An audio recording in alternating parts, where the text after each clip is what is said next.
Andy, my dude, have you heard of the magical website builder known as Squarespace? Ugh, not another Squarespace ad. I feel like every podcast is sponsored by them. Hey, don't knock it till you try it.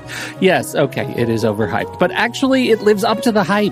Squarespace is like a website fairy godmother. With a click of a button, your site transforms into a beautiful masterpiece. A website fairy godmother? That sounds interesting. What makes it so magical? Well, for starters, those slick templates make anyone look like a professional web designer. Pick one, customize the colors and fonts to match your brand, and voila. Plus, the drag-and-drop Fluid engine is so easy, your grandma could build a site on Squarespace. Well, she did knit me a lovely scarf last Christmas.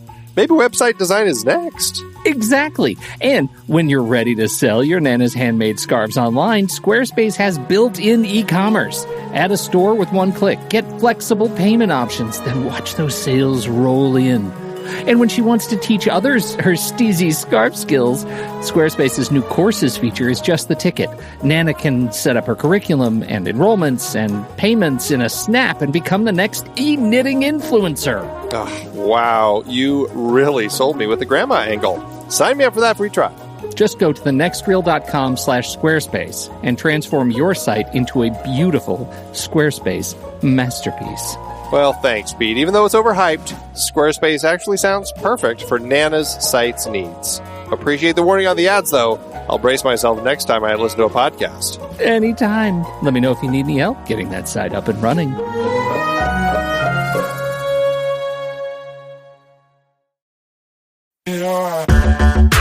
Andy, can you believe we've almost hit 700 episodes of The Next Reel? I know, it's crazy. And with all the other episodes in our family of podcasts, we are well over 1,200 episodes of movie conversation. It's really pretty amazing that we've gotten to have these in-depth movie chats every week for over a decade now. And we couldn't have done it without our loyal community of film fans. Their support over the years has meant so much. For sure. That reminds me, we should give the merch store a shout out. Buying shirts from thenextreel.com/merch is a great way listeners can continue to support the show. Plus, they get to sport our great designs. Absolutely. I think sometimes folks forget we have a variety of shirts, mugs, phone cases, and more available. In fact, a great place to start is with a shirt sporting the Next Reel's logo. We also have that classic Fast Times Spicoli Surf School tee, or the weirdly popular Rusty's European Tour shirt. The one from National Lampoon's European Vacation. Why is that so popular? Search me, but we have sold a ridiculous number of those. I guess there are a lot of Rustys taking trips to Europe? We're always adding new designs based on movies we've covered, like our brand new design for a streetcar named Desire, featuring a streetcar named Desire.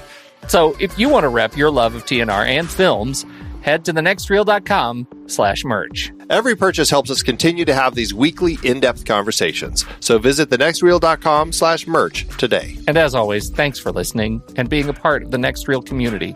We've got lots more great movie chats coming your way. I'm Pete Wright. And I'm Andy Nelson. Welcome to The Next Reel. When the movie ends, our conversation begins. In just a matter of seconds, you're going to hear a classic episode of this show from back in the day when we called ourselves Movies We Like. It took us a while to settle into the show's format, so you'll notice some differences as you listen to these episodes. For instance, it takes us a bit of time to actually get into the conversation about the movie. Things like that. But we're still proud of the conversations about the movies themselves, and we think they're worth keeping in the library. So enjoy these episodes from our back catalog. And you can become part of our Discord community, learn more about the show, and find out how you can become a supporting member at thenextreel.com. So thank you, everybody, for downloading and listening to The Next Reel. We appreciate your time and attention, and we hope you enjoy the show.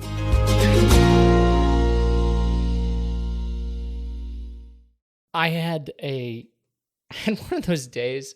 Do you know those days where it's like you have 1,000 splinters? I don't think I've ever known one of those days. You do. I'm going to tell you what those days are. I woke up. I had a headache. I've had a headache all day. You know, the headache, and it's kind of a tooth rattler. You know, where you just can't shake it. It's not quite a migraine. It's just one of those annoying things. Like there's a magical dwarf hammering on your head with a shiny hammer all day long, just gently, just gently. And then I went on my run. You know, I've been running. And that's great. I've been running for like almost 2 months. Every day. I've gone for a run. I feel like a new man until today, after 2 months. First time I get a blister. A blister now. So now my head hurts and my feet hurt. And then after dinner, somebody put a large bottle away in one of the door shelves in the wrong place. And that has caused a cascade, a domino effect, a cascade of bottle failure in my entire refrigerator. The entire, I feel like I need to take everything out of the refrigerator and start from scratch. I know it sounds ridiculous, but that has set my mood. Now, on the upside, I put on a shirt today. It's a bright orange shirt that I didn't know I owned. In fact, after wearing it I'm glad you finally chose to put a shirt on. Well, I did. I put it on in the morning. I've been wearing it all day, but I've come to terms with the fact that I don't think it's mine. But it's quite fetching. Is it your wife's? No. Well, I don't know. She doesn't. It would be large for her. It's not like really tight. I think I would notice. I don't know. You've been running. It's a fetching shirt. It's bright orange. It makes me look like a traffic cone a little bit, but in a good way.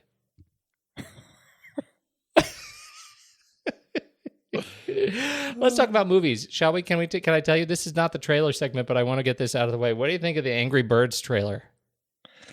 I think it's, it makes me laugh. I'm not sure what to about expect. It makes you laugh specifically.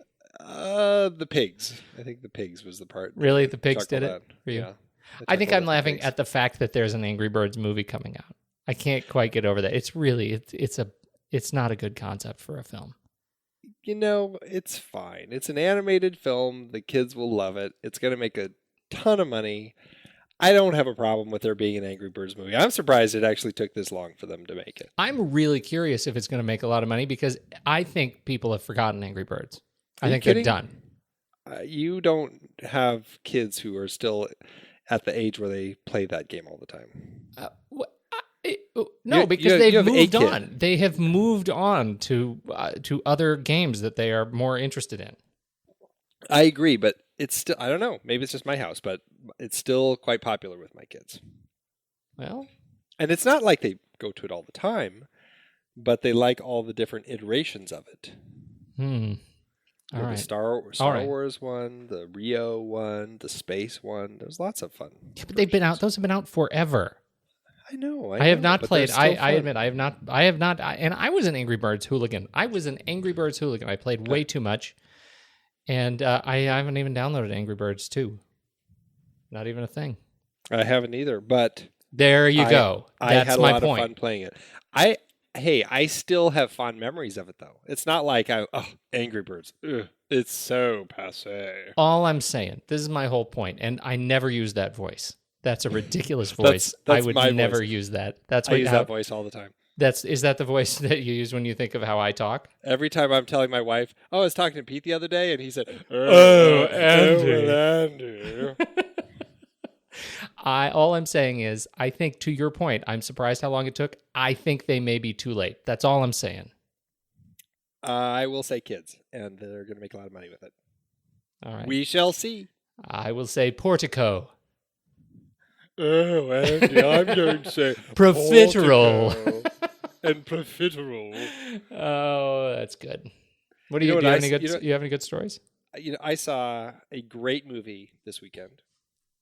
Andy, do go on. So I was waiting for that. And it's actually uncanny, the timing of watching this movie in the theater with the movie that we're talking about this week. Oh. The movie that I saw in the movie theater was none other than Alfred Hitchcock's 1960 classic, Psycho. Oh, yeah. That is a classic.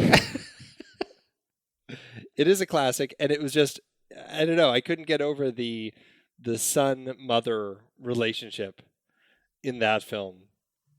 What's up with that? Thinking about the son-mother relationship in the film we're talking about tonight. I was Whenever I see a movie like that, like Psycho or the movie we're talking about tonight, I'm tempted to send a note to my mom and say, "Hey, here's this movie," but I'm never sure what message I should attach to that. Like, "Hey, this reminded me of you." Just doesn't seem appropriate. Thinking of you. Thinking of you. Saw this movie. Thought of you. Does not. It just doesn't. It just doesn't work, and so I never do, even though they're good movies. I'm entertained by these movies. Yeah, I am too. Hey, Mom, you should totally see this.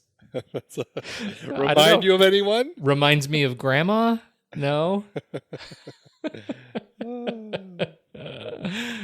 Oh yeah. Just leave it at reminds me of someone in my life. And winky face. Right.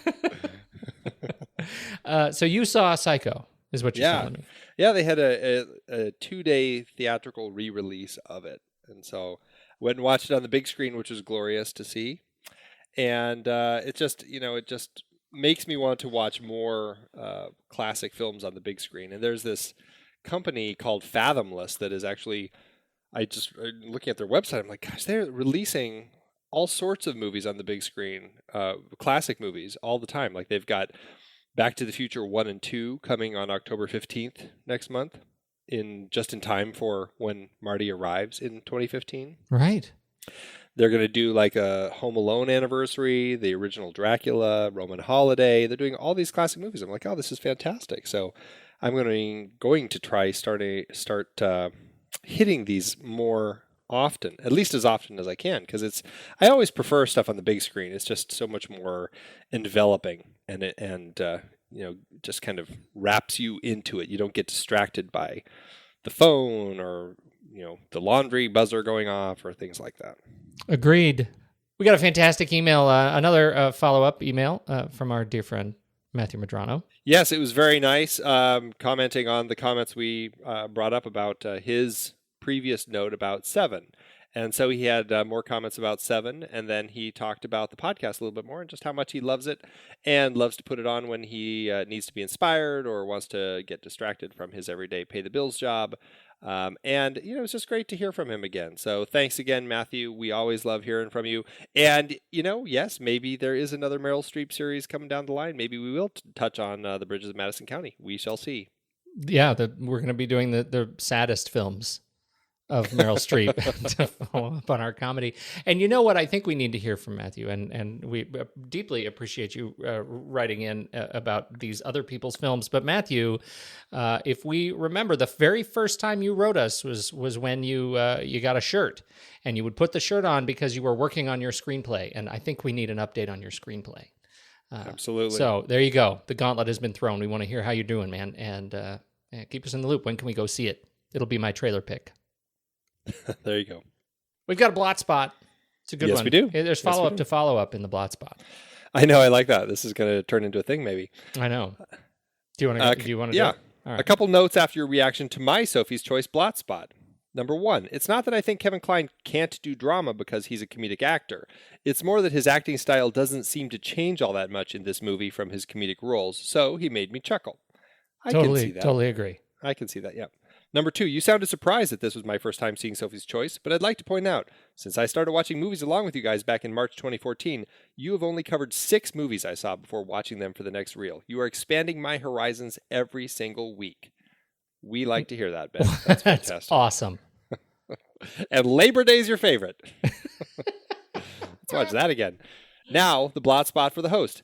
Thank you, Andy. You're welcome, Ben, for being my voice in this episode. I had the exact same problems you had, particularly with a family and the strange virus subplot. The best moments are when they show the little girl in the sewer, her struggle to survive and protect the young boy are totally engaging. Also, I greatly appreciated some of the cinematography and shot selection that Bong Joon-ho used. There were moments that I found absolutely stunning and unique for this style of film. Your rank 152 out of 202. My rank 151 out of 202. So close this week, Ben. I love it. You know what's so great about that is he said that you were his voice. You were his avatar, we'll call it, Yes. for this film. And yet, his vote, I think, sides with me. One place higher. Oh. Don't you think? Because So you it's a liked little bit it above. less than I did. That's right. Maybe by just one. A little bit of both there, I guess. What is the unit? What is our unit there? I liked it more or less by one. One what? I don't know what that one is. I don't know what that. We need to define a unit. I can't have this conversation unless we have units. It doesn't fit in my calculus. Now you're getting all mathematical. Oh, I need to have my mathematics. Andy, let's tell the people where we're from. Where are we from?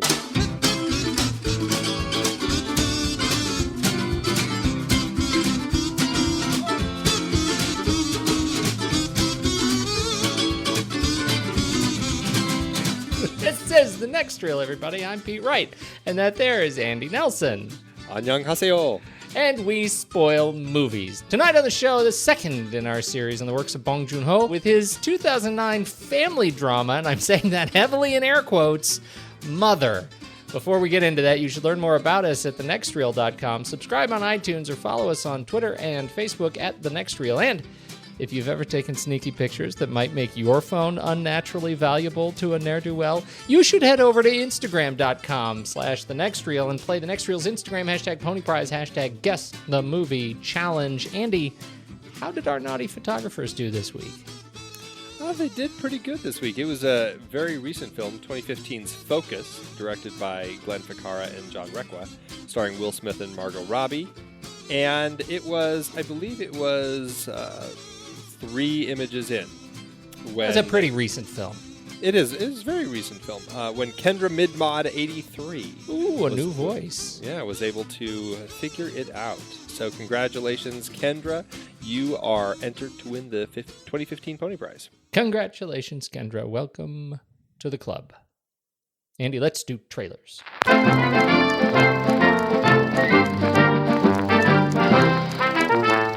As deeply badly as I did want to do the Angry Birds trailer, I also wanted to do the Meadowland trailer. Mm-hmm. Holy cow. I almost did. Crazy. I wanted to do the Bear trailer. Heist? Are you kidding me? With De Niro and Jeffrey Dean Morgan. So many great trailers hit this week. Did you notice this? I didn't see nearly as many as you, but every one that I saw, I enjoyed. You know what I did? You know what I do? Would you like to know my secret? I do. You go into YouTube and you type in official trailer, and then the filter is the last week. Oh, interesting. And you can filter it down. I just save it as a button on my little browser. So I hit that, and I can always see the newest trailers that just hit this last week. Aren't you clever? That's the secret. That's the whole thing. And yet, tonight, I am doing Truth. Finally, our long national nightmare is over. Dan Rather gets the Robert Redford treatment. Newsroom drama. This one details the 2004 CBS 60 Minutes report investigating George W. Bush's military service and the subsequent firestorm of criticism that cost anchor Dan Rather and producer Mary Mapes their careers. Cate Blanchett plays the producer. Robert Redford plays Rather. Elizabeth Moss, Topher Grace, Dennis Quaid, Bruce Greenwood, David Lyons, John Benjamin Hickey, Tony French, Rachel Blake. It's a nice long cast of very familiar people. It looks like it's another one that's just, I get excited when I see Robert Redford in a newsroom, maybe. I get excited, as you know, about just movies that take place in a newsroom. I love TV shows that take place in a newsroom, so this gets me very excited. Generally, this one, I think, is most interesting because of how critical it appears to be of the media right now. It is it's sort of au courant to be leveraging this kind of sentiment toward the newsroom, and so I'm really excited to see how they handle this. And you know what? I find myself wondering if at any point, you know how you do that thing where you think, gosh, if my life is ever made into a movie, I totally want Robert Redford to play me. I wonder if Dan Rather ever did that, because that would be awesome. I actually wonder who it's better for right now. Like, is it better for Robert Redford to be playing Dan Rather, or is it better for Dan Rather to have Robert Redford playing him? It's like the chicken and the egg, Pete. What did you think of it? I think it looks really fantastic. It's a solid story. I am very interested in the story. I'm interested to learn more details about that whole unraveling. I actually have just recently begun my, you know how I did my Tom Cruise marathon a while back, and I watched every single film of his from beginning to end. I have just recently started a Robert Redford marathon. Wow. A lot of films to watch, and Yeah. I'm not very deep in it yet, but I'm thrilled to know that this is on the list. Yeah. Yeah, it is. This one comes from writer director James Vanderbilt. Is based on the memoir by Mary Mapes herself. This is his first film, certainly his first feature as director. He has written a lot of stuff. He's written some stuff we've talked about, some stuff we haven't, some we love, some we don't. On our list, he made with Zodiac. He wrote the screenplay for Zodiac. He also wrote the screenplay for The Rundown, which I loved. I had a blast with that movie. He wrote Darkness Falls, Basic before that. He wrote The Losers, both amazing Spider-Man films, the reboots, the most recent reboots. White House Down, he wrote. And then he is on the writing team, for Independence Day 3. That's a thing. So he should get off that one before. Think about that. Yeah. I hear the train coming.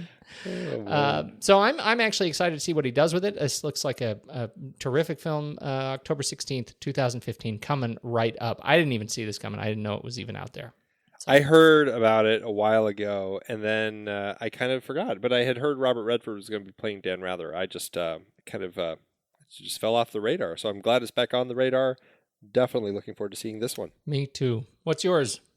Mine is, speaking of au courant, mine is Ashby, and it's opening right now. Go see it. It's very limited, but I wanted to talk about it because I think the trailer just looks fantastic. I was one of the people in the Mickey Rourke crowd back when he did The Wrestler. I really wanted to see him win an Oscar for his performance in that film. I thought he was outstanding. Sean Penn was great in Milk, but I definitely felt Mickey Rourke it was a little more fresh, more original. I enjoyed his performance more, and I really wanted to see him walk away with that Oscar. I didn't get to see that, but I really enjoy this resurgence that he's had. I don't know if I'd say this is kind of riding that train, although he looks great in it. It looks like it's going to be a limited release and then going a digital release as well. So it's by no stretch is it a big release that's everybody's going to be talking about, but it looks so fun. And maybe it looks great because I love the story so much. The story of Ashby is high school student Ed Wallace enters into a friendship with his neighbor, Ashby, a retired CIA assassin who only has a few months left to live. This is this kid, and in one of his classes, all of the students are given an assignment to go talk to an old person and interview them to get kind of their perspective on life. And he goes and talks to his neighbor, Ashby, and finds out he's this retired assassin.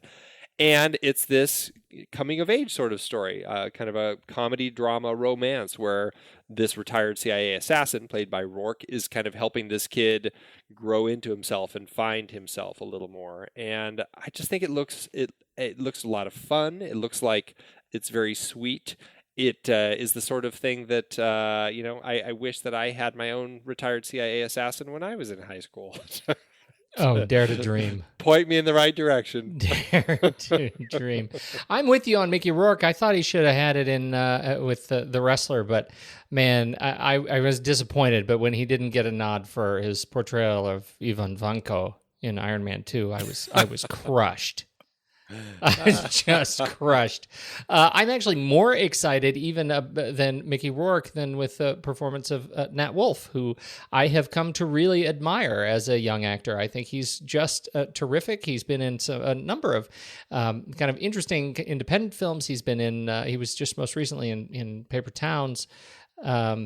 And he's in The Intern, which is opening this weekend as well. Exactly. And I think he's got just a really neat on-screen charisma that I'm very excited about. I think he looks great. Emma Roberts, too. She's another young actor I think is fantastic. Sarah Silverman playing Nate Wolff's mother in this film. I look forward to this because I think it's a stretch for her to play quite as restrained as she appears to be. And that restraint gives her at least it sounds like some good one-off jokes that we don't usually get. It's kind of an out of character portrayal for her. So I'm excited to see that. I agree with you on Sarah Silverman. She can drive me nuts, but when she's in a role where I actually feel like she's actually acting and she's not just being herself, then she's I really can buy good. It. Yes. Yep. Really good. So very exciting to see that. Yes. And you said it's coming out limited. Yeah. When's it coming out wide?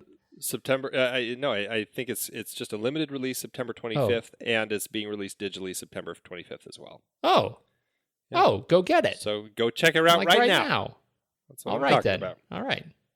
Well, aren't you timely? That's what I like to be. You know, Andy, you always eat well when you come home from the police station. 살인 사건이 얼마만이냐?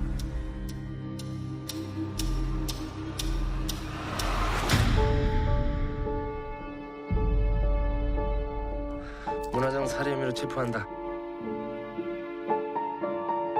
제일 중요한 게 네가 그날 밤 일 기억나는 거. 우리 아들이 안 그랬거든요. 내 아들은 아니야. 완전 끝난 사건이라고. 너는 나한테 세상 천재 너하고. 엄마가 직접 찾아 진짜 범인을. Mother, 2009. Bong Joon-ho directed this film. He also wrote it with Park Eun-kyo,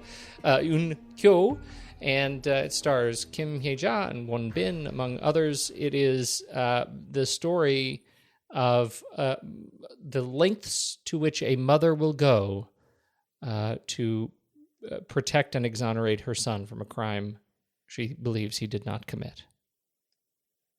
Man, what did you think of it? I actually really liked it. I really, compared to The Host, this one I found the characters really compelling. I enjoyed watching this mother, this unnamed mother, we just know her as Mother, try to figure out what's going on, and just the way that she interacts with people, the way she's overprotective of her son, who's kind of slightly just mentally undeveloped, a little slow. I loved the performance of the young kid. At first I thought it was very strange that I was like, is this a Bong Joon-ho thing? He really likes having his stories focus on people who are mentally not quite all there, because we certainly had that in The Host. We had it here, but I thought it was great here. I thought it worked really well in context of the story, and I just thought that Kim Hye-ja just gave a mesmerizing performance. I really enjoyed watching her. She broke my heart a lot, and it's just one of those. It's one of those stories about a person that sometimes you just can't agree with them. Sometimes you don't see eye to eye with the decisions that they're making, but I still found her compelling all the time, and I was still I found empathy for her all the time. I could not agree more. She was unbelievable in her portrayal of. I mean, she was nuts. For like her motherhood was off the rails, and yet somehow she kept bringing it back to this really human place, and I found it. You bring up Psycho, and the comparison is, it's not really apt. Not completely. Not completely. I mean, they don't quite go that far. And I think that's really what makes this film so touching, is because really as kind of crazy as she is about her mothering relationship, it is still really approachable and believable, that she is so protective, particularly in this community, which I thought was another really beautifully portrayed thing, to the point where it reminded me of a cross kind of between Brick, kind of the detectivery of it, and City of God, right? Where we get this encapsulated kind of universe that we don't really step out of, and it has its own kind of identity, and I found that the combination of those elements made the whole package really surprisingly touching and engaging. I found myself really right with the mystery of it, and I'm sure after only watching it once, I'm sure I missed some stuff in terms of how the how the story lays out, but I really, really enjoyed it. Do you want to walk through the mystery part, apart from the fact that the mother is trying to exonerate her son? You want to lay out a little bit of the plot? I'll try to do it as simply as I can. I mean, basically, a young girl is murdered, and it happens to be a young girl that her son, Dojun, saw the night before she's murdered. He's kind of following her and talking to her. He's drunk. He doesn't really remember what happens. He just, as he's talking to her, all of a sudden a giant rock is thrown out from where she went, and he kind of seems to remember stumbling off and away. The girl is murdered. There is evidence that he was there at the scene of the crime, and so the cops look at it and go, okay, so he did it. Now, Mom doesn't agree, and so she talks to Jintai, who is this friend of Dojun's that is pretty much a bad seed sort of kid, very much kind of always coming up with schemes to make money, and he certainly takes her for quite a bit of money, even though he is a very helpful boy. So she thinks that he might have done it. She then uses him, or works with Jintai, to basically kind of figure out more about this girl who was killed, why she was killed, and she starts going down these different rabbit holes trying to figure out what happened, and she ends up finding all the clues to actually solve the mystery, which is very interesting. Meanwhile, the cops end up kind of solving it themselves, not necessarily correctly, and the resolution of the film ends up being a very interesting one, where you know what the truth is.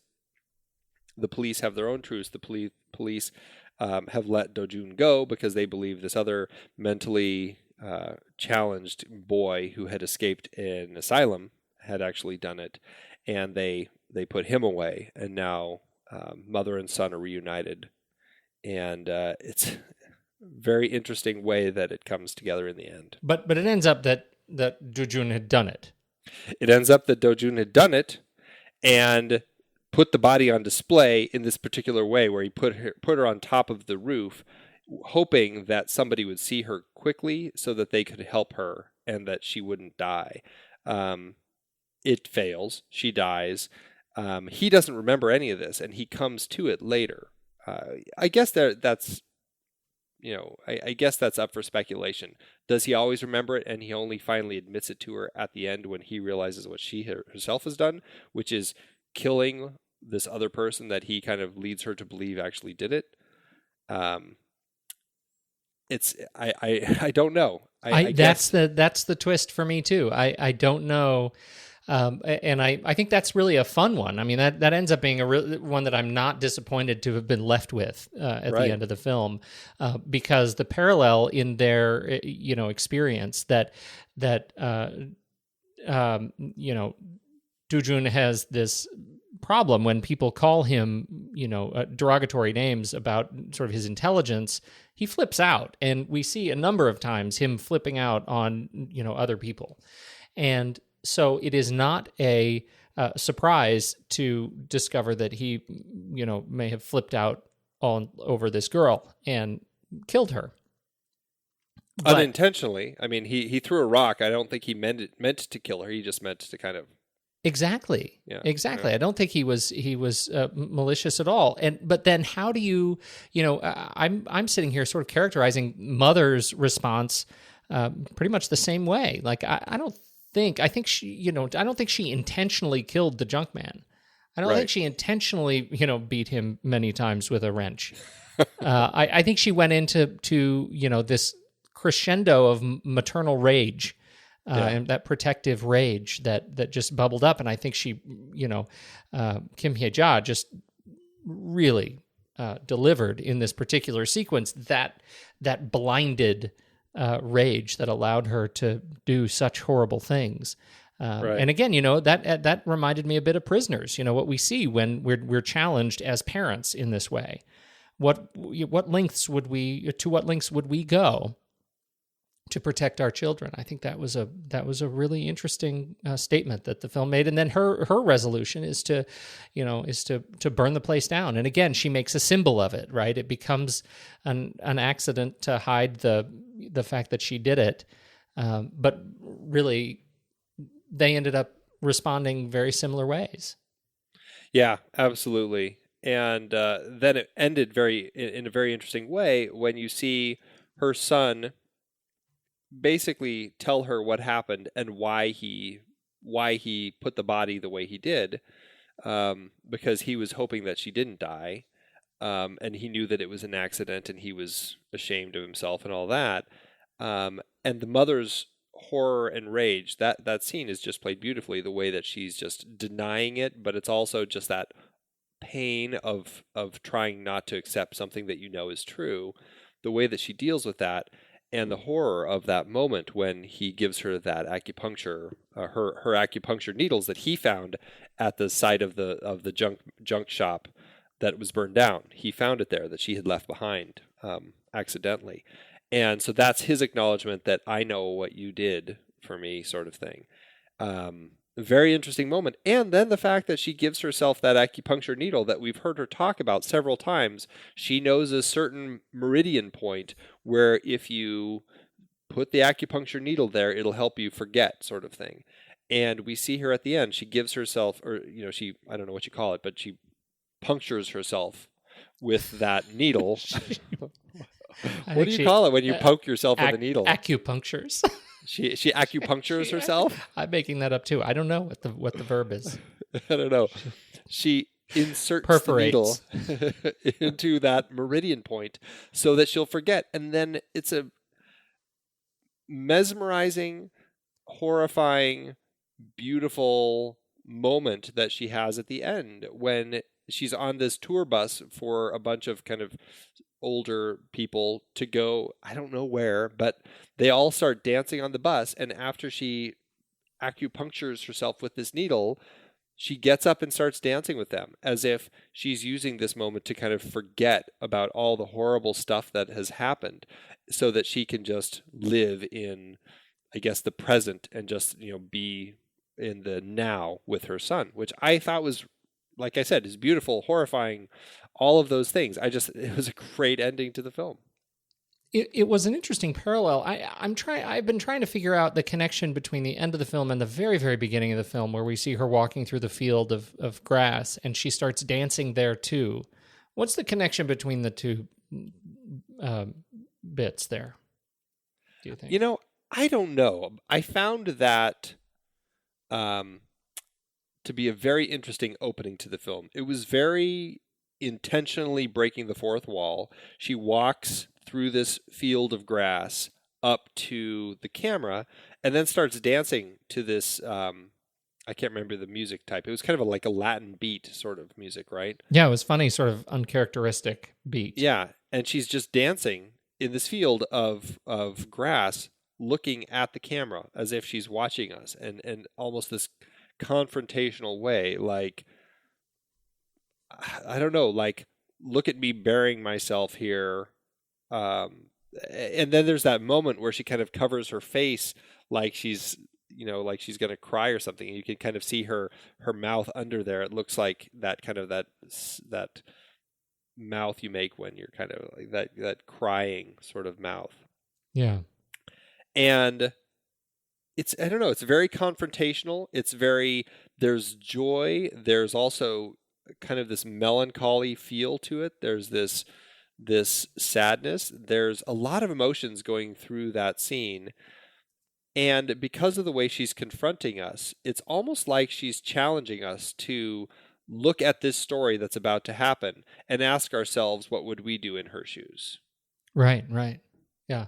I can see that. It ends up being kind of a beautiful sequence, but it's out of context until you get to the end, I think. I don't think it ends up kind of speaking to me until I see her dance at the end. And I was certainly wondering when we got back to that scene where she makes it to that field after having burned the barn. I was like, okay, so now we're watching her walk up this hill from the backside, essentially, and then we kind of see her from the front, but she just kind of keeps on going. Mm-hmm. And so it was interesting to have had that moment placed in there almost arbitrarily, but yeah, it does make you wonder. It does. okay, the other thing that makes me wonder, and I'm jumping around just a little bit, when Do-jun has been arrested, right? Uh-huh. He's Yep. taken away. He's put in the car. They drive a little bit, and then the car is wrecked by a van. Which, when I first saw it, I thought, "Oh my God, Mother has gotten in a van, and she just went and wrecked the car." I thought it was a rescue, and I don't know if that would have been better for me, but I thought that's what I thought immediately. Turns out it was not. She was still on the street. She comes up to him at the end, and he's in the car, and at that point, the officer puts the handcuffs on him and says, "You're officially under arrest." And Mother is standing outside the car window, and he's sitting inside the car window. Do you remember the sequence? And she says, "Are you hurt? Are you hurt? Turn your head. Are you hurt?" And his response to her, he looks up, and he holds his wrists together up to the window to show that she is handcuffed, or that he's handcuffed at this point. And then he smiles. Mm-hmm. What's your take on that? I don't know. I It's yeah, I'm not quite sure. What is yours? Well, I really like it. And I think that to me is a data point in the building of Yoon Do-jun's character, because we can, from the very beginning, we see him want to try to live up to an image, a really immature, unsophisticated image of cool, right? Uh-huh. Of what, relevance is, because what he sees is Jin-tae as relevant. He's hanging out with Jin-tae. He's hit by a car, for crying out loud, and he and Jin-tae go out to find the white Benz in the beginning and give those rich doctors a seeing to. And there's this really kind of slapstick comedic element where Jin-tae comes up to the car and he jumps up in the air and he breaks off the side mirror, and then Do-jun tries to do the same thing and falls on his back. He can't make the jump, and so, but you see him trying to mimic this behavior and try to be cool. And throughout the entire film, I found myself thinking, I don't think he did it, but I think he's perpetuating a lie, because to him, all this attention is positive feedback. Like, this is the only time where he's got people who are really paying attention to him and who he is and what he does. And it's reflected again as he's walking. They do kind of the perp walk, right? They have him up on the roof, and the town is filled with people watching and taking pictures. And he takes his little mask off and he waves at the girl, his girlfriend across the crowd, and smiles. Because look at all this attention. I'm famous now, right? I mean, does that ring any sort of bells for you? No, I think you're right. I think that absolutely sounds like what is happening here. This is this attention that Do-jun has not had before, and all of a sudden, he is more the center of attention than even Jin-tae is. And for him, it's kind of that welcome sense of being accepted in a weird way. So I can totally see that. I think you're on the right track there. It does call into question that sort of line of thinking when you actually see how she died. Because the whole time I'm thinking there's no way he did it, because he's just going for attention. But if it turns out he really did it, then you question. Then he becomes an unreliable kind of character. Well, the role of the unreliable emotional narrator. And that's the interesting thing about the character of Do-jun, because we see him not remembering things. Like, he doesn't remember not having broken that mirror. When Jin-tae says, "Oh, he's the one who broke the mirror off of the Benz," he's like, "Oh yeah, I did that." And it costs him and his mother $1,500 to get that mirror fixed, even though Jin-tae is the one that did it. And it's not until much later, when his mother is asking him questions and he's in prison, that he's just like, "Oh, I just remembered. I didn't break that mirror. It was Jin-tae who broke that mirror." So you think he really legitimately didn't remember that? Yeah, I think that's just how his brain works. I don't think things click in his brain very well. And I think it took a long time for him to place that. Like, oh yeah, wait a minute. I fell down when I did that. I think that the way that I read it is that he was slow, and when Jin-tae said, "Oh, you're the one who did it," he's just like, oh, yeah. And I think that it's easy for him, especially with a strong personality like Jin-tae, who basically tells him, it's like how a hypnotist sort of works. Jin-tae tells him he did it, and he buys into it. Oh, yeah, I did do that. And I think it's the same thing. And I do feel like that moment toward the end when he remembers seeing the junk man in the room, and we actually see it from his perspective, like we're in his head watching that moment play out as he rewinds and fast forwards to see that person in that shop, or in the lower floor of that kind of abandoned house where Moon was killed. That was another moment where I actually bought into, and maybe it's because of the filmmaking, the way that Joon-ho chose to shoot that scene where we were inside Do-jun's head watching the scene, rewind, fast forward, so that he could pinpoint that face of the junk man. And that, when you see filmmaking like that, that is essentially saying, because I am showing this to you, this is what's happening right now. And it's you talk about unreliable narrator, then it gets into unreliable filmmaker. Are we buying into what Joon-ho is showing us, or is Joon-ho also perpetrating the lies as far as how the narration is unfolding? Well, and yes, okay. That to me is what made it such an interesting experience. I think that the way he plays with setting up Joon-ho as a character, setting him up as somebody who we know has some level of intellectual deficit, and who we know is at some level unreliable, but we don't know why. We don't know if we can trust his intention or our expectations of him, and then to make him such a pivotal role in ultimately this mystery, I think he does that exceptionally well in this film.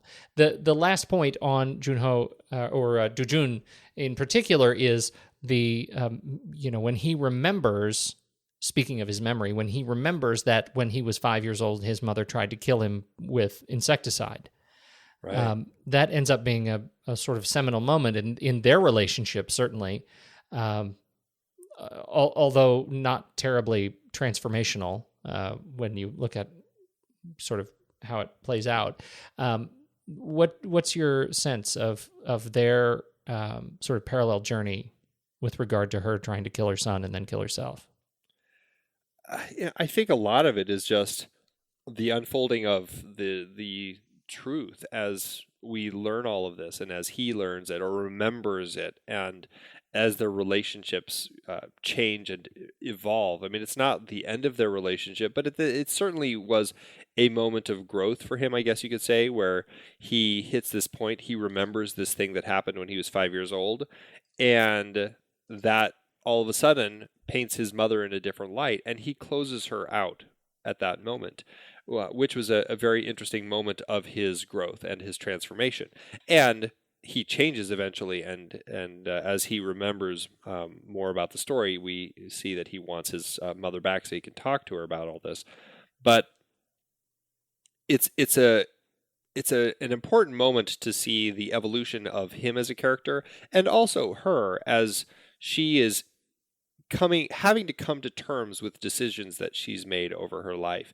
And I think that's what keeps happening over the course of this film for both of them is, and see, this is why I go back to buying into the fact that he didn't remember that he killed Moon, but it's something that he comes to remember as he starts remembering that he saw the junk man there. And see, I'm kind of going back to that now because I like the idea that these are two characters who keep having to deal with things that they've put out of their mind. She all of a sudden now has to face this reality that she did try to kill her son, and she has to go back to that place, and she has to now be able to talk to her son about it.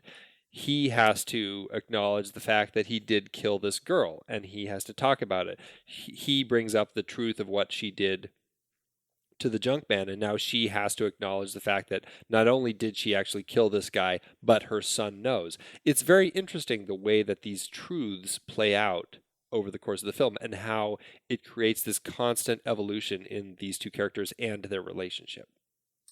I think one of the best sort of visual moments of this film that I think really underscores the complexity of their relationship is when he's waiting for the bus and she's making him drink soup while he's peeing on a wall. And then when he gets on the bus to leave, she kind of scuffs at the ground. She goes to kind of cover up his pee, like she wants to kind of hide the mess that her son is. It was really, I wrote my notes, what a strange relationship. Strange relationship on so many, I mean, in so many little moments in the film. From this moment where she covers his pee, they sleep in the same bed together, with a very strange level of affection in their just sort of sleep intimacy. The way she feeds him and cares for him and talks about his potential sex life with him, and it is just wildly culturally inappropriate based on sort of where we live. It is. It does feel very old world. There's this sense, I don't know, it reminded me, it brought me back to the relationship of the Last Emperor, of him and his mother. The same sort of, well, I think that one is a little more strange, but it's this relationship where he just has not grown up, and he still is like this little boy inside this grown up body. And it's very interesting to see the way that the relationship worked, and the way that sometimes you got a sense that he was that way because he was mentally challenged and had to deal with that. And sometimes you get a sense that he's that way because she treats him this way and has created this in him. Yeah, not just in him, but I think that's another example of how the community is an example of one that is just frozen in time. They have cars, they have, they have booze and restaurants and all the trappings of kind of modern civilization, but just like he is sort of trapped in a grown-up's body, I think that their community is one that is culturally sort of trapped in their own space too.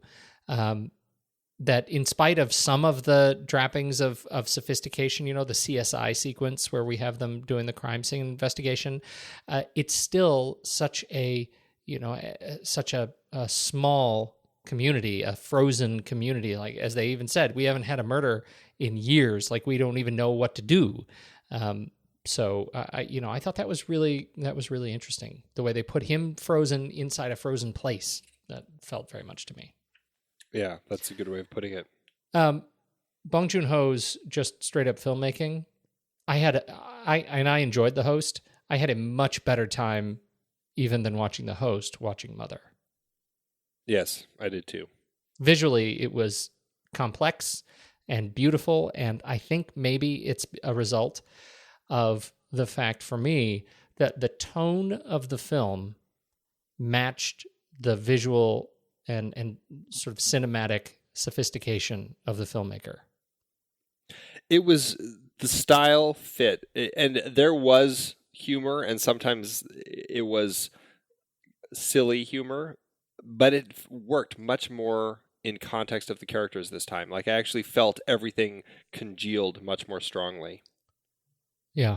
There's an interesting thing as I was going through pulling stills. There's an interesting trend when you look at them. He has a real knack for shooting wide, which he also did in The Host, and we talked about that a little bit that last week. But he also has a sense for putting the subject of the frame in the lower right. Did you notice that? He leans right. Yeah. I found myself really fixated on that point. What is that all about? Am I supposed to make sense of that? Like, is that a visual trope that's supposed to tell me something else about the story? Even in the close-ups, like the wide shots where she's like covering his pee, she's tiny little red figure against this giant blue wall. It's really beautiful. But even the close-ups of Jin Tae's fingers, sleeping fingers hanging off the bed as the water drips up, they're in a very wide scape of the frame. The tips of his fingers are low right. What's up with that? Yeah, I don't know. It's just an interesting signature style, I guess, that makes it easier to pinpoint that this is a director who knows how to tell a story the way that he wants to tell it. I think he definitely has a style. You can see it definitely in these two films. I can't quite remember how much of that also comes through in Snowpiercer. I'm quite excited to look at that one again and see what we see in that one. And I will say, all of this has made me really want to go back and watch his first two films, neither of which I had seen before. You know, he said an interesting quote that I found. He says, "I am interested in reality, not realism." I think that's an interesting way of looking at what he's trying to do with his films. You know, reality of creating situations that feel real but aren't like real. Like realism seems like you're going for that authentic way that things really are, and reality, I mean, he goes on to say, "I get excited when I show typically weird Korean-style reality using something superficial or extroverted things of Korea, some kind of weird reality that only Koreans show."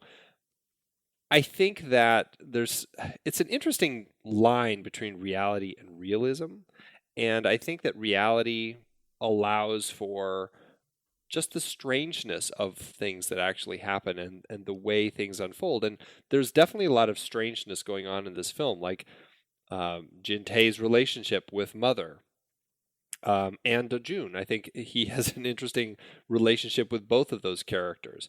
The way that things unfold, the way the cops react, everything. There's always kind of this odd sense of things, and I mean, life does have its oddities, and I think that is what he's saying there, the difference between reality and realism. I don't know. That's an interesting point, because I immediately go to the fantastical, and I'm looking for something that is somehow, more cerebral than I got in Mother. It's a gritty film. And yet you mentioned the relationship between Mother and Jin Tae, and how well is that depicted during the interrogation sequence, where Jin Tae becomes not just kind of this guy who's transformed from the Eddie Haskell kind of mode into a street tough, but he also takes on very much a caretaker role, kind of replacing her son, who is not able to speak for himself at that point. And just, I mean, it illustrates this just instantaneous violence through his thuggery that is shocking and strangely satisfying and beautiful at the same time. Right. It is what I want to see. But one of the things that I thought was really cool about it is I think that sequence, and it happens a couple of times in the film, really highlights some of the great filmmaking techniques that I think Joon-ho illustrates here, where we get a flashback in that sequence that is really surprising. And it's great the way it plays into the, and I don't know if this is the result of just smart cinematography by Hong Kyung-pyo, who also did Snowpiercer, we'll talk about next week. But he, one of the guys is being interrogated. We have a close-up on his face, and then the camera pans down into his lap, where we see the girl, her head is in his lap, as if she'd been there all along, and they end up having a conversation when she wasn't there all along. And then, it pans back up a little bit later, and we're back in this little weird kind of cell to carry on the interrogation scene. I thought that was a really elegant way to bring her and this little flashback back into the screen. And again, to me, has begun to really solidify the style in my mind's eye of a Bong Joon-ho film. Yeah, that I'm glad you brought up that flashback. That was something else that I wrote down in my notes when I saw it. It was just such an interesting way to do that. And it felt more stylistic than most anything else in this film, in particular, just the way that is kind of the cinematic trickery of it. But it didn't feel out of place. It actually felt a part of his overall style. And so I still liked the way that he did that and the way that it fit in here. Again, now that we've seen this and The Host, I'm so excited to watch Snowpiercer again. Oh yeah, absolutely. My memory of that is going very well. Production design, Ryu Song-hae. I like I can't tell you how much I really enjoyed the setting in this place. It felt so much like, kind of just down the street from where I used to live. I mean, it was really, I think the frozen village effect is just really right at home for me.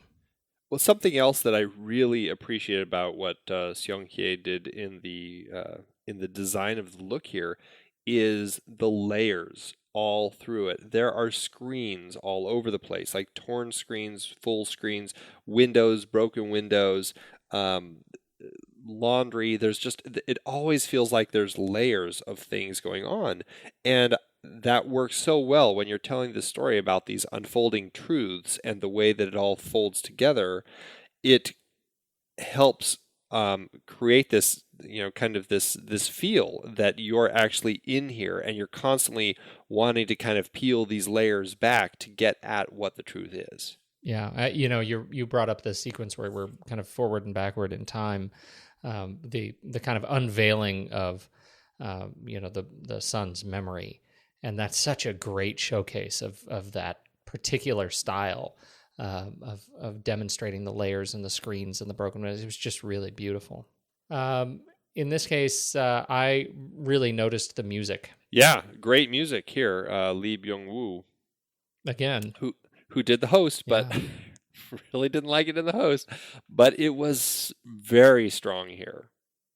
Strong and a character in itself. He mentioned the opening sequence, which I thought was so great. Between the opening sequence and the closing sequence, which have really unique tunes to them, I think it really served well to thread the whole piece. I enjoyed it. This, like last time I said the music just didn't ever feel like it completely fit.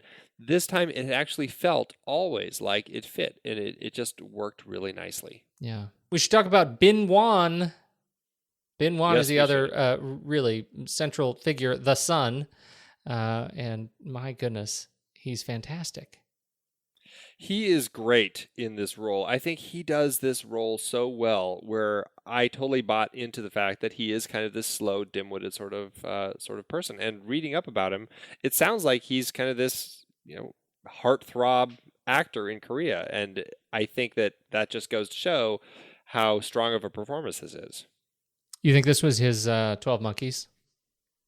I was going to say, I think this is his My Left Foot. Oh, trumped. That's even better. Dang. I thought he was terrific. And once you start kind of digging into his credits and you see just even, there's so many of his movies I have not seen, but once you start looking at his credits and you see his, you just see the promotional material that include him. My goodness, he's a handsome fella. And he looks fully there. Yeah. My goodness. Which just, it really blows me away what he did here in Mother. I have on my list, which actually I think performs better in terms of user ratings, The Man from Nowhere, 2010. Quiet pawn shop keeper with a violent past takes a drug and organ trafficking ring in hopes of saving a child who is his only friend. It sounds like your life story. It pretty much is my life story. Yeah. I makes me want to catch up on Bin Wan's work. He's quite the leading man. Maybe we'll have to do a Bin Wan series. We'll do a Bin Wan series. That's right. Love it. You go, Korea. The only other thing that I was going to mention was that this was a film that Jun Ho actually came up with specifically for Kim Hye-ja. She is like this actress who has been like very well known in Korea. She's all over the place on TV. And it has been for decades, and people know her as this mother character, and that's kind of what she's always been known for. And he wanted to cast her in a film, but kind of like twist that as far as like what people thought of her as a mother.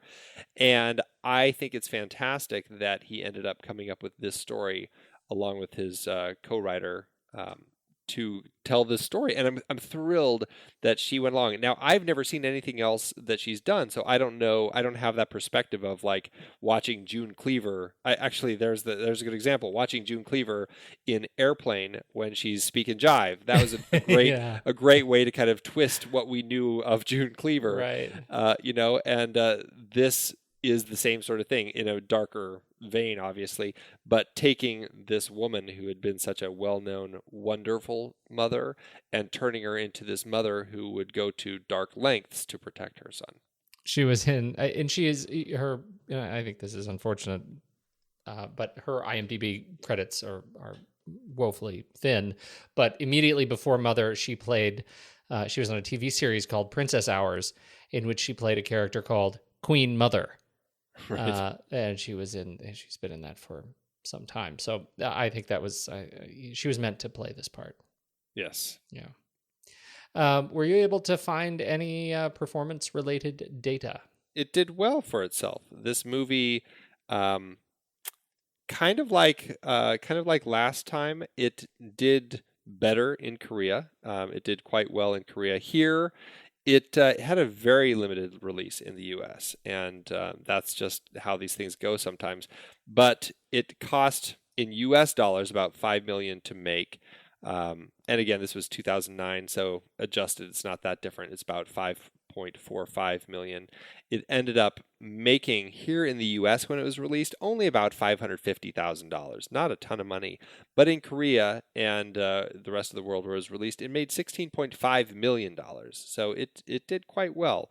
That's about $18 million in adjusted dollars. So all told, it ended up making about $103,000 per finished minute. Nice film. Keeps people working. Absolutely. I think we should probably get to ranking it. Let's do it. I'm optimistic on this one.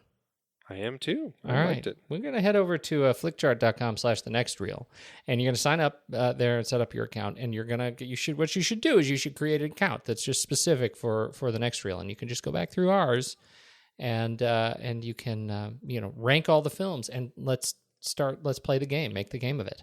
How well does your ranking line up with our ranking? This first one is a great example of mother and child pairing here. Mother or Carrie?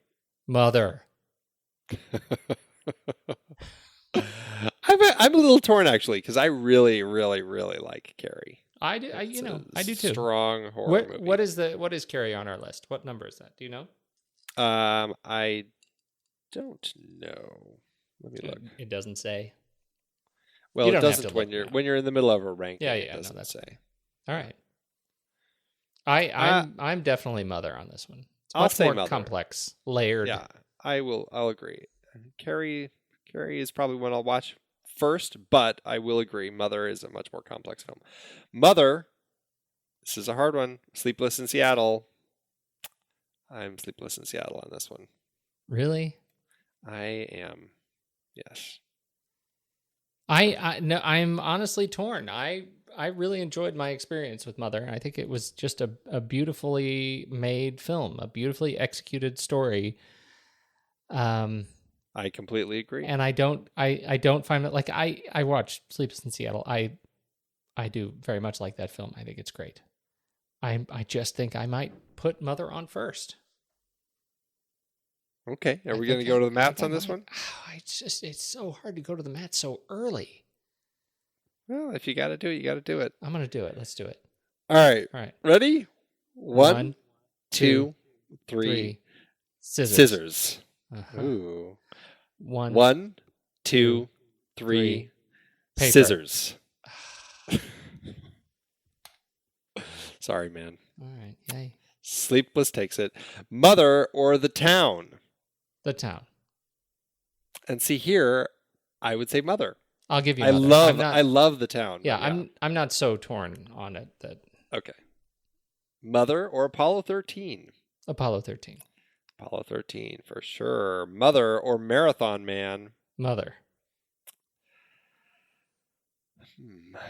Is it safe? Hey, they're both sort of dental films. I will say Mother. All right. Mother or The Prestige? The Prestige. Yeah, I'll say The Prestige. Although I'm tempted to say Mother on that one. Mother or The Abyss? I will say The Abyss. Yeah, I'll say The Abyss too. Mother or Force Majeure? Oh, dear. I'll say Mother. They're both really interesting They're character fascinating films. But I did find Mother to have more compelling stuff going on. I do too. Mother.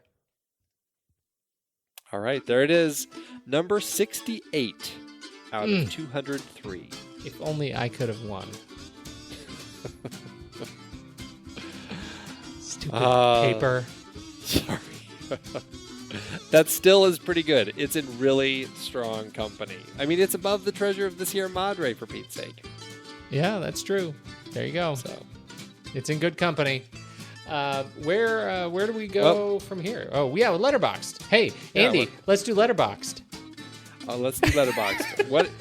I'm going to give this 4 stars. What's your star rating? Me too. Okay. I just retconned our show. I made it look like I knew what I was talking about because I said it so fast. That's right. I know exactly what's going on here. Love it. Where do we go from here, as we have already alluded to a number of times? We're going to be finishing our short Bong Joon-ho series with his most recent wonderful film, Snowpiercer. Ooh, Snowpiercer. It's a train movie. Woo woo. Not sure what voice that was. That's my train. That was my train movie. That was the Pete doing Andy as Kermit voice. Sure. Sure. And Snowpiercer is available for rent and purchase on iTunes. It is available to stream on Netflix streaming if you have a Netflix account. I'm speaking in the U.S. And it is also available on Amazon, but not Prime. I don't think it's part of the Prime. You gotta rent it. So there you go. There you go. Check it out. Join us. Watch it. Join the conversation next week. I think that's it. I think at this point now I really have to go to bed. All right. I got an old junk man down the road. I got to go pay him a visit.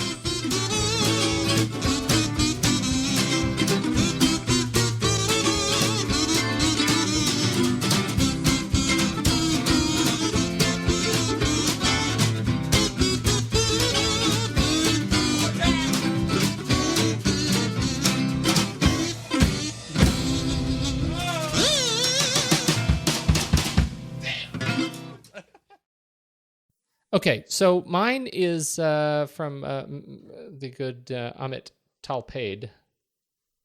Nothing like a mother's love, for 3 stars. 3 stars. Keep that in mind. Bong Joon-ho is, in my humble opinion, one of the greatest directors that we have. Movies like Memories of Murder and The Host are some of his directorial achievements. Each one of his films have left a lasting impression on me. Mother continues his winning streak. A Korean mother searches for the real killer when her special son is falsely accused of this crime. The movie is full of surprises, and it is at the end that there's a shocker and raises several questions about morals and links people will go to save their loved ones. Enjoyed it and recommend it. 3 stars. That's a critical judge of stars, is what that is. That I can't wait to see what that person does for a 5-star movie. Right? Yeah. All right. What's yours? Well, mine is by Berdina Wright, who says, "This is a crazy movie." 2 stars from Berdina. "I would not buy this movie if it was $1. I don't know where that voice is coming from. I don't know where that you're channeling something. "In my opinion, a real mother would do the right thing, whether it is her son or not. I don't want to spoil the movie for anyone, but you can definitely find something else to do with your time than watch this silly movie. It was a total waste of time." Goodness, Bertina. Would you come and read me Goodnight Moon? Good night, Brush. Good night, Ratty Cat. And good riddance. Amazon. It is hard to believe we have been having in-depth conversations about movies since 2011. You are telling me. Producing this show week after week requires a ton of work behind the scenes. If you'd like to help support our efforts, one easy way is by using our Originals page when shopping for books and movies that we've covered. Just visit thenextreel.com/originals. Your purchases made through our links give us a small commission at no extra cost to you and allow us to keep having these great discussions. Season 5 had some great adaptations, like our Meryl Streep Oscar-nominated performances series. We covered adaptations like Kramer vs. Kramer, Sophie's Choice, and The French Lieutenant's Woman. It's a real Sophie's Choice between those books. You see what I did there? Yeah. And I don't think it's quite at the level of a real Sophie's Choice. We also did Snowpiercer for our Bong Joon-ho series, adapted from the French graphic novel Le Transpersonnage. Man, I love that movie. We had our two-part 1939 series that included adaptations like Gone with the Wind, Ninotchka, The Women, and The Hound of the Baskervilles. A number of those 1939 movies, like Goodbye, Mr. Chips, also tied into our recent 1940 Academy Award Best Picture nominee series.